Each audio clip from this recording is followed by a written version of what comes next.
Hello and welcome to Forever Rugby on Forever Sports and some breaking news. Ladies and gentlemen, we have a Scotland team.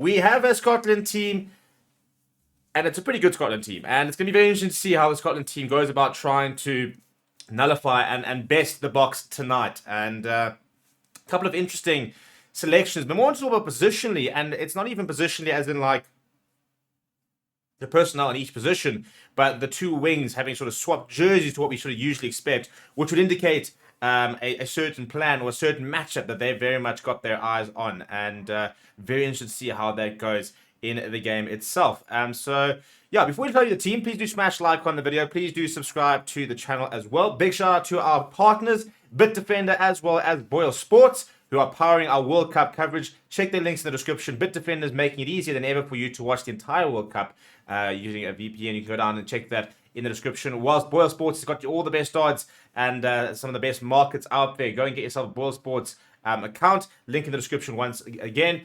Chris Rowe, our resident betting expert, will be giving you guys bets throughout the World Cup and seeing over 50% return on investment so far. So back Chris to bring home the bacon. Let's have a look, shall we? Let's have a look at exactly what we will be facing on Sunday, because this is the team that Scotland have announced. And a lot of it is fairly predictable. I think it is a team that we probably could have predicted more or less to the last play or two. You know, I don't think there's any surprises with regards to the personnel, just maybe a couple of jersey numbers that have changed there. So if you go through it, Piers Kumar, George Turner, Xander Ferguson, I think that was pretty much a bit of a given. I think that it's pretty settled front row. Piers Kumar, I think, for me, is really grown into a top quality international prop. Very impressed with him, and good on him actually to be able to come out and do the business and really sort of, you know, turn himself into international quality. I don't think he would have necessarily become a Springbok. He might have. I think the way he's playing now, he could probably have a very good case, but it's taken him a while to get there, but very impressed with how he's playing at the moment. In the second row, Richie Gray and Grant Gilchrist are always there. They're the Mr. Consistency and very reliable. Jamie Ritchie will lead the side next to Rory Dodge. The first maybe big selection from Gregor Townsend is that Jack Dempsey has been preferred to Matt Ferguson, who will be coming off the bench. I don't think it's too much between the two of them. I'm a big fan of both. I do really like Matt Ferguson. I think that he's a fantastic player. I personally probably would have preferred him, but I mean, one's on the bench, one's starting, so I don't think it's too much in it. But yeah, I'm a big Ferguson fan. Ben White next to Finn Russell, that halfback pairing at the box are going to have to be very wary of, because if they get going, then they're going to give some very good ball to the likes of the Hugh Pilato combination. So this is where for me it gets a bit interesting.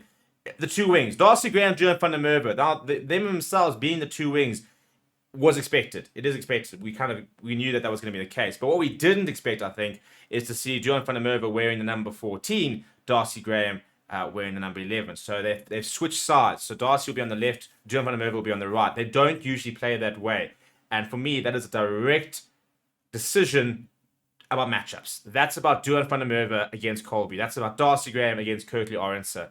And it's an interesting matchup, isn't it? Because obviously, you know, defensive-wise, you know, Darcy Graham, Johan van der Merwe have to try and contain those two.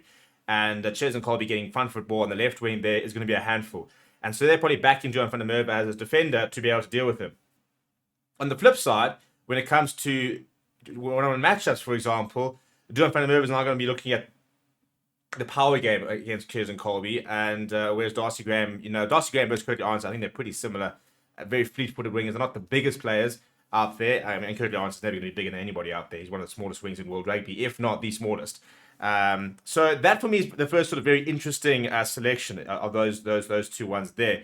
In the centre, Surendra Topolato and Hugh Jones, world class, both of them, and as a combination, even better. Individually, they're great players. Together, they can cause absolute chaos. Massive fan of that combination.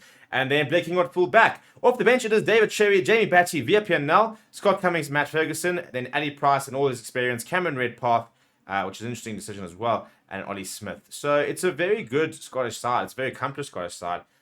Will they have enough to be able to nullify the box? I'm not convinced. I don't look at that pack and I'm afraid of it. I think it's a solid pack, but I do think that the box will have the edge. And if they've got the edge, hopefully that will then stop that Scotland backline, which when they're playing well and when Finn Russell's got front foot ball, can create a lot of opportunities and can really give defenses a lot to think about. So let me know what you think of the team down in the comments below. Please do smash a like on the video. Please do subscribe to the channel as well. Thank you very much for watching. My name is Steven.